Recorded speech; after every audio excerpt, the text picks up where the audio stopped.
This is Chris, and we are taking a look at questions 20 and 21 and 22 here in SAT Test 4, Section 4.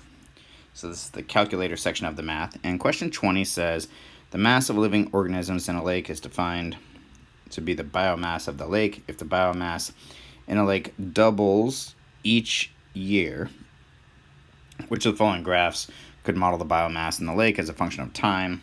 Note, in each graph below, O represents the origin, 0, 0. Okay, so here, since it says that it doubles, anytime you see that something is being multiplied, each value, whether it's multiplied by a whole number greater than 1, like doubles, triples, quadruples, or a fraction less than 1, so it's halved or quartered or multiplied by a third or whatever they say in words, just know that as long as you're multiplying, that's going to represent an exponential function. And you could pick x values here and find the corresponding y values and try to come up with, an expression. But we should note that anything that's exponential has to have a curved nature to the graph. It's going to be answer choice C here.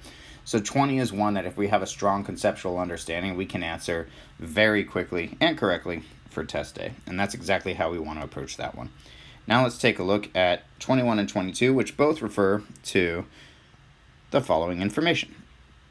So here it says that the bar graph above shows renewable energy consumption in quadrillions of British thermal units, or BTUs, in the United States by energy source for several energy sources in the years 2000 to 2010. And we see the legend here on this figure.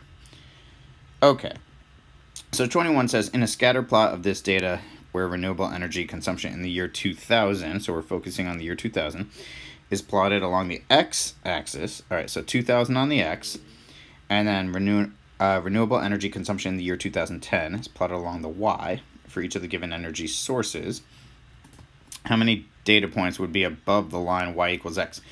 So basically here, if 2010 is the y, then to be above that line, that means that y would have to be greater than x. Because if you figure with your typical x and y axes, y equals x is this diagonal line right at 45 degrees.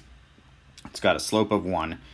So to be above that line, you have to have a larger y for a correspondingly smaller x to be above. So here they want to know, where is 2010 greater than 2000? And let's count these data points.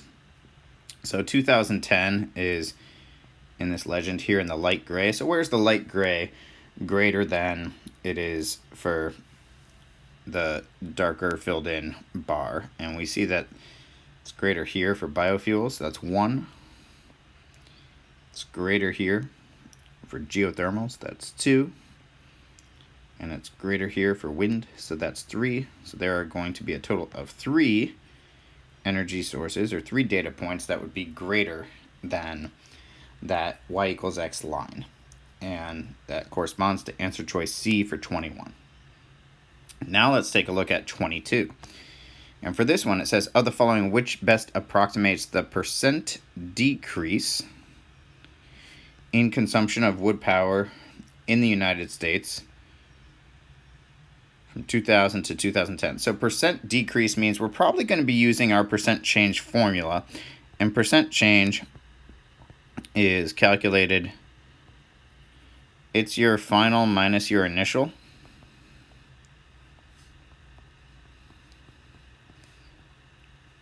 Or new minus old, however you want to phrase it, over your initial amount and then times 100.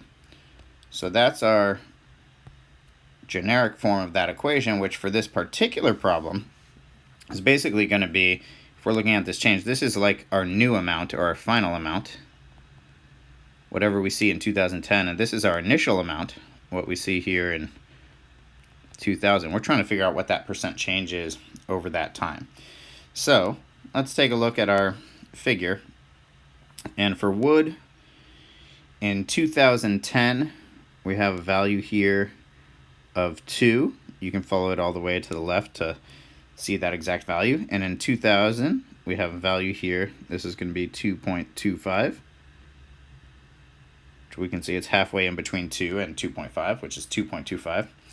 So we're looking at, for a percent change, we're looking at 2 minus 2.25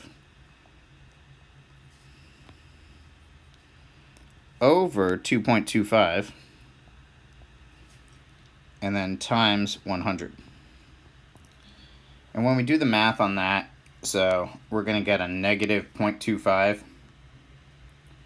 over 2.25 and then times 100. That's going to equal a negative 11.1 repeating percent.